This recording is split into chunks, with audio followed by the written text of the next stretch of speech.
Hello everyone, Austin here with the Limestone Library, and welcome to another cooking class. Today I want to share with you guys my favorite brownie recipe. Now, I am pretty particular about my brownies, so this one took me quite a while to find, and then to continue practicing and changing changing one thing at a time, and eventually coming across what I think is a pretty darn good brownie recipe. So like I said, I'm pretty particular about my brownies. I prefer them really, really fudgy and really, really melty. So if you're looking for a cakey brownie recipe, that might be something that we can do in the future. But today we're doing melty and fudgy brownies. And I think with Thanksgiving coming up, it's going to look pretty different for a lot of us. I think regardless of the kind of holiday or holidays that we're going to have in the coming months, I think that this is pretty sure to impress whoever you serve this to. So let's get started with the ingredients here. So we start with 1 3/4 cup of just plain white sugar. I just use Domino, nothing special there. A lot of these ingredients you're going to find are not really that special, but I kind of have already done a lot of the legwork and made a lot of mistakes with this recipe. So I'm pretty happy to share this one with you. After a lot of trials and tribulations. So we just have 1 3/4 cup of white sugar, 2 sticks of butter. And that's just regular butter, no margarine, nothing else, just regular salted butter, no unsalted, just salted butter, sweet cream and salt. And then we have a teaspoon of coffee powder, coffee grounds, and a teaspoon of just plain Morton salt. You can probably use sea salt. I'm not sure if that's going to change the chemistry of it at all, but I doubt it. And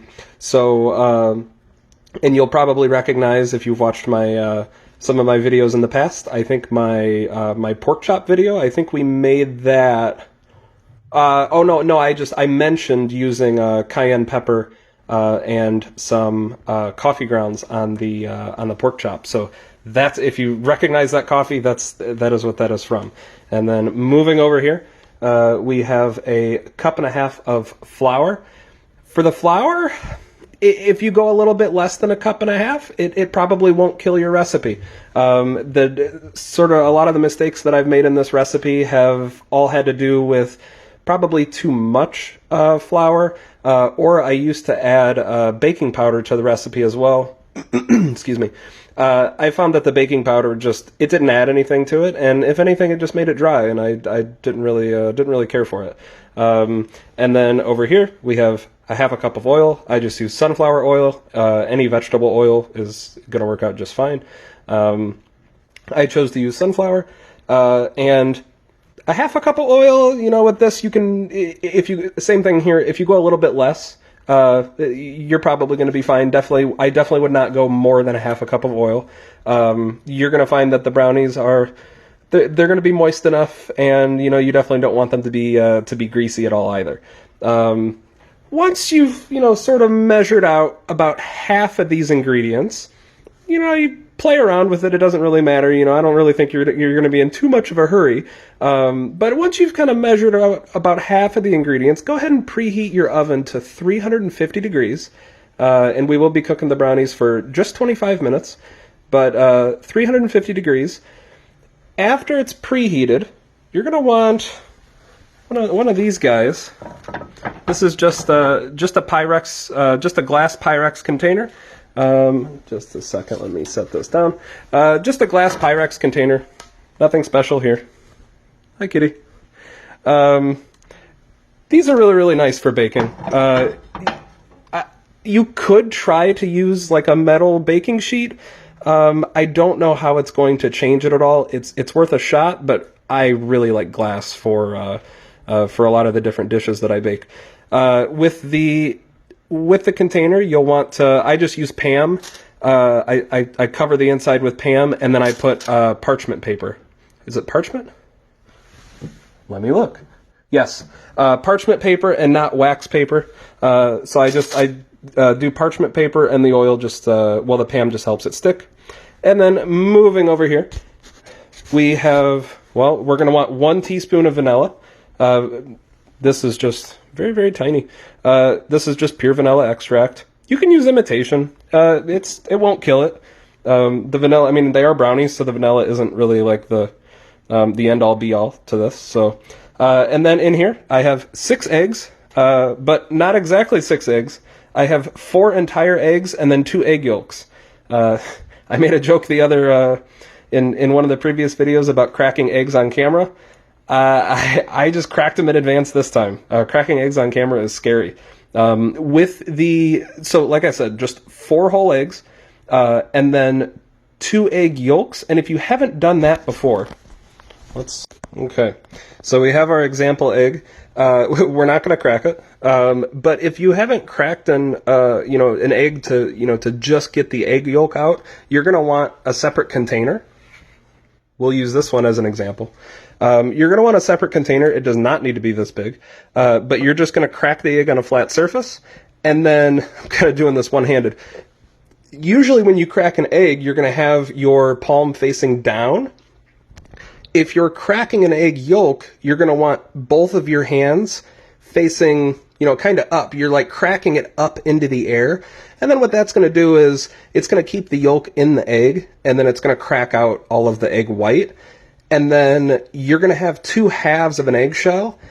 And then I like to just move the yolk over the bowl, while it's over the bowl. I like to move the yolk back and forth in between both eggshells. So, and then once you have your egg yolk, then you can just plop it in there, and then you're good to go. Just going to set that aside in a safe spot. Okay, hopefully that egg doesn't roll away. Okay, so we have all of our eggs, and then the star of the show. It's just Ghirardelli. It's not really a star, but it's good stuff. With the chocolate chips, you can certainly use dark chocolate chips. I chose to use milk chocolate. The 100% cocoa powder, especially if it's Ghirardelli. If you don't really like dark chocolate, you can... this definitely almost tastes like a dark chocolate brownie. It's not quite there yet. It's not super dark, but you're definitely going to notice that it's darker than a normal brownie. So I just like to use milk chocolate chips just to offset that a little bit. And you will use an entire container of cocoa powder, and that's just 8 ounces. So just a cup of cocoa powder. And I guess it's a little less because of the packaging. So other than that, check my recipe sheet really quick. That is all. So now what we're going to do is we're going to change camera angles, and I'm going to get this thing started. Okay, so I do have some ingredients over here, just out of the camera angle. I will show you when I go to mix them, and then most of what we're going to be doing is going to be happening over here, and we will have the stove cleared off at some point as well. So we need to get our dry ingredients mixed, our wet ingredients mixed, and then make sure they're mixed nice and thoroughly, and then mix everything together all at once. So let's go ahead and do dry ingredients first. It doesn't make a tremendous difference which one we do first, but with our dry ingredients, and this is very important, you're going to want the bigger bowl for the dry ingredients. Everything is going to go into the bigger bowl last, and you're going to be pouring the wet ingredients into the dry ingredients. If you do it the other way around, I found it to be a lot harder. Your mileage may vary. So let's mix some of these dry ingredients first. We'll add our flour.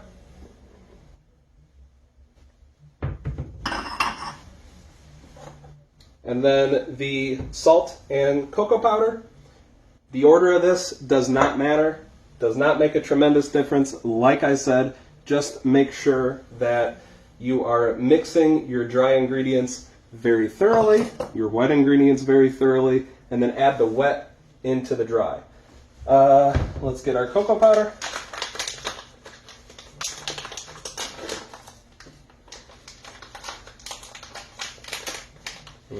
Maybe.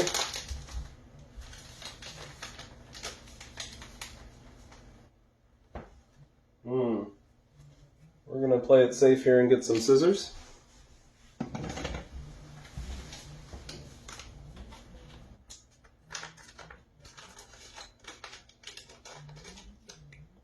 Okay.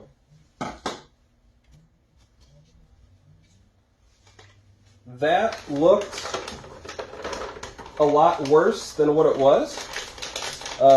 You will make a cocoa powder mess at some point. Like I said, you're going to be mixing everything together, and really whatever dry ingredient is sitting on top, it's going to go everywhere anyway. So that looked a lot worse than what it was, but learn from my mistake and be very careful with the cocoa powder. The notch is like somewhere up here, and then you can't really, I would just open it with scissors. So again, we're all about making mistakes and then fixing them and then learning from them. Open that thing with scissors. So I will keep these handy. Let's get that out of the way. Okay, we have mostly everything, I think. Checklist of ingredients. Sugar is added. Coffee. Let's see. Cocoa powder, salt, and flour. Everything looks good. Chocolate chips we will add in last. So let's get something to mix our dry ingredients. And nothing special here, just take it easy. Like I said, whatever is on top, it can tend to get everywhere, but we do want to make sure that we are nice and thorough, make sure everything is mixed. It will be darker, so you want to make sure to really get any of the white out of here. Make sure that it is completely mixed with the cocoa powder. Now, doing much better than I typically do. I would recommend a whisk for this because, like I said, if you use like a spoon or just like a mixing spoon or something like that, you're gonna probably make a mess like I did earlier. So it seems to be fine. We don't really want to overwork the flour, so that should do it. Let's see. We're not gonna need this except to whisk the eggs, so we can go ahead and whisk the eggs now. Same thing with these. Make sure all the yolks are broken. Get them mixed nice and thoroughly, but you don't want to overwork them really. We just want to introduce enough oxygen into them. That's probably not very important. That's really if you're making like scrambled eggs, right? You want them nice and fluffy. But we want a little bit of oxygen introduced into them, nice and mixed, and that should be good. Okay, and now we are done with this. No, I lied. We have to add in the wet ingredients. So we will go ahead and do that, and then we will just mix it with the same. We will add in our butter. You do want to make sure to melt that butter. I had it in the microwave for 45 seconds. I split it up, so I did like 22 here, 22 there, and then it sat in there for a while. And that was a pretty, that turned out to work out pretty well. The vanilla is already added. Add in our oil. And we are good to go. Make sure this is nice and mixed.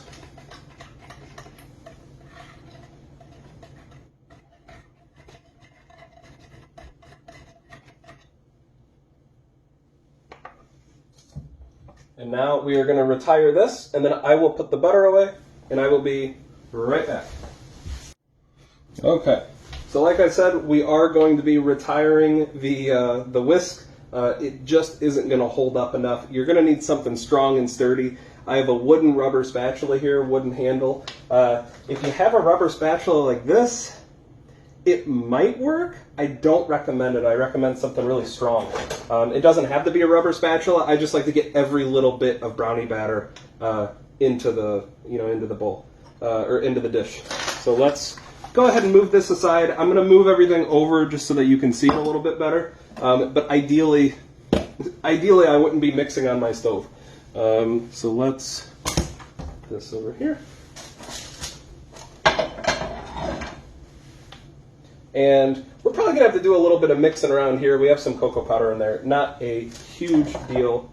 Why don't we move this here and then bring this here. So We have all of our dry, I'm just going to repeat it again because it is so important, all of our dry ingredients in the biggest bowl that you can find. And then the wet ingredients, I mean, I have quite a lot of room here, so not a tremendous deal. And then we can just go ahead, add in some here. I like to do about half and half. Like I said, when you do it this way, where you're adding in the wet into the dry, it's not very difficult to stir. You don't even need like a mixer or anything. It just stirs right in. We just want to make sure that we are nice and thorough.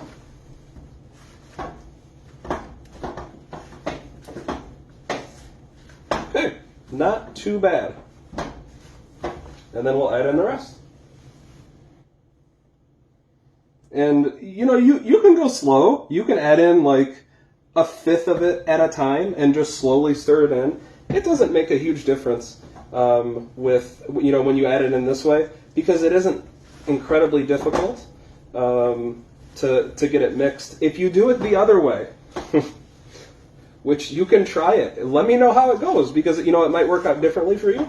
But if you do it the other way, I usually only add about an eighth of the dry powder to the wet ingredients at a time, because it eventually gets really, really difficult. So I just want to make sure that it is properly mixed.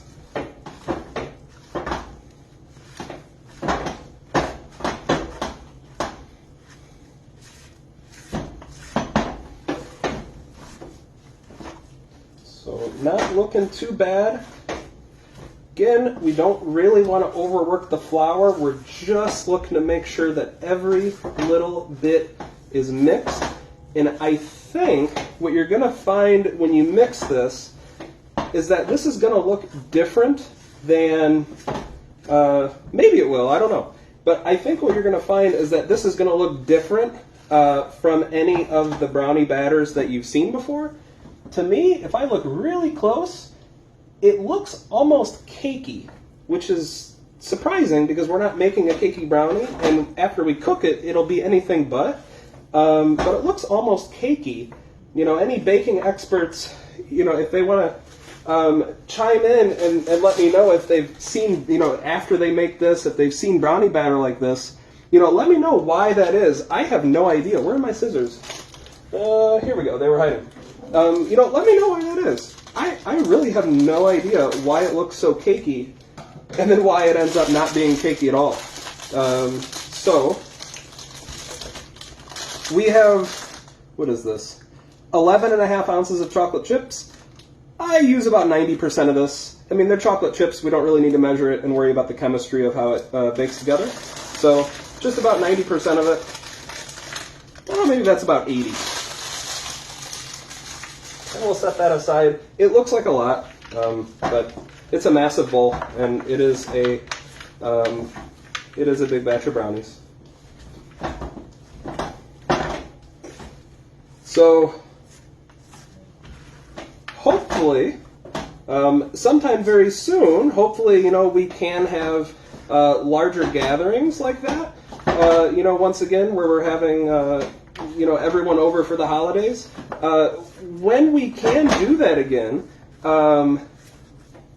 if you do decide to make these brownies for a large gathering, you might be tempted to make 2 batches, and I would caution you against doing that. And I know, okay, I mean, double the brownies, right? I mean, who doesn't really want that? But these brownies are going to end up being really, really rich. And you'll notice, or you know, you will have noticed by now, I haven't added in any nuts. And you could certainly add in nuts. I would add in the nuts last. You know, I don't usually bake with nuts, so I don't know when you're supposed to add them in. But I would probably add them in last, just like the chocolate chips. And if you add them in, it's going to take the edge off a little bit. But these brownies are really, really rich. It's going to fill the pan by the time it bakes. And I'd say you're going to get about, you know, a good 30 brownies out of it. Now, these aren't brownies that are going to look like this, right? That are the size, you know, those are like your bigger, like, cakey brownies. You're going to want little squares, just little teeny tiny squares that are maybe like 4 or 5, you know, little baby bites. Because like they are really rich. So I would just caution you, maybe make a batch and see how it goes, and you'll probably have enough brownies for like 2 weeks. Okay, that's really all. Let's just get this into the dish here.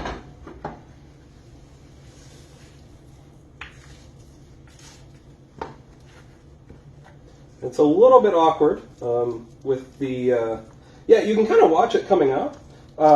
It's pretty solid. It's not really, I haven't made a whole lot of different recipes. I've just sort of started with like kind of like a fudgy recipe and then tried to tweak it from there. So, I've seen some other brownies get made, but I didn't think that they were this solid. So there is an optional step that you can do, and after you mix everything and you add in all the chocolate chips, you can add in a 1/4 cup of milk. Maybe I'll end up doing that with this batch, we'll see. But you can do that, and obviously it's going to make the brownies a little bit more moist. Well, I guess I won't do it with this batch now, it's already in here. But it's going to make the brownies a little bit more moist. So you can play around with that, give that a shot, or you can just leave it like this and let me know how it turns out. But here, you just want to make sure that it's evenly, and it's very difficult. Pushing down helps a lot. I messed up and I started pushing this way. But pushing down helps a lot, and this is really, this thing has been doing a lot of work because of the wood. It's just nice and sturdy. But yeah, we're really just making sure that this is uniformly spread throughout the pan, that we don't really have, we have as few inconsistencies as possible. And then once you are happy with it, we can toss that aside. And usually, everyone's excited to lick the brownie spoon, with all the brownie mix on it, but there's not really anything. So it's a very different brownie mix, but we're gonna stick this thing in the oven, and it's on 350 for 25 minutes, and then I will see you then. Okay, these are fresh out of the oven, and if you listen really close, you can probably hear it sizzle. So fresh out of the oven. My one last recommendation to you guys is to resist the undying urge to just scoop into them right now. And I say scoop because if you tried to cut it, you probably wouldn't have a whole lot of luck. You're probably going to have to eat it with a spoon. It's really important here. These things are still cooking.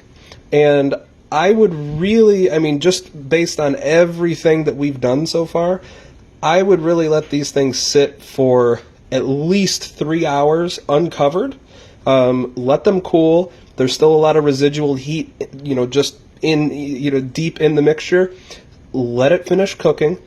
Don't touch it, right? When you cook a steak and then you take it off the grill or the skillet, you let that thing rest. Same thing with the brownies. I don't know if it's the exact same thing, but just practically speaking, let this thing sit. I'd give it 3 hours uncovered, and then you can dig into it, but it's not. I haven't had the best results if I've done that. I would even, after that 3 hours is up, I would even cover it with really anything. These Pyrex guys, these usually have like a blue lid that comes with them. Cover it with that lid, something like that, and just leave it sitting on your counter. It's really hard, I know, but we've had to deal with a lot of tough things this year. I promise it's going to be worth it. And then it'll be ready in the morning. And you can even try it, even after, like, let's say you go 3 hours, you just can't resist, and you cut into it.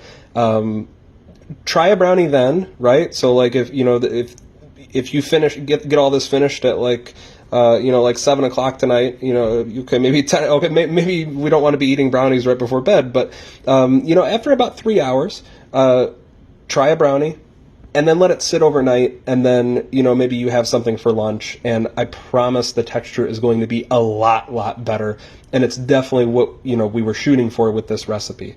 So, Other than that, if you want to cook it longer, if you don't think 25 minutes on 350 is long enough for you, for your preference, 30 minutes is going to give you a very different batch of brownies. 35 minutes is getting to be a little long, and that's when we're starting to get, a little bit dry, I think.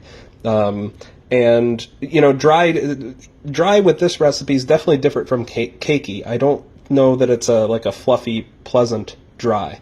So, yeah, I would really recommend somewhere between 25 and 30 minutes. And other than that, that's really it. These are my favorite brownies, so, let me know how you like them. Let me know if there's any improvements that I can make, because I don't think they're perfect, and if we can make them better, then that would be really, really cool. So, thank you all for watching, and I'll see you later.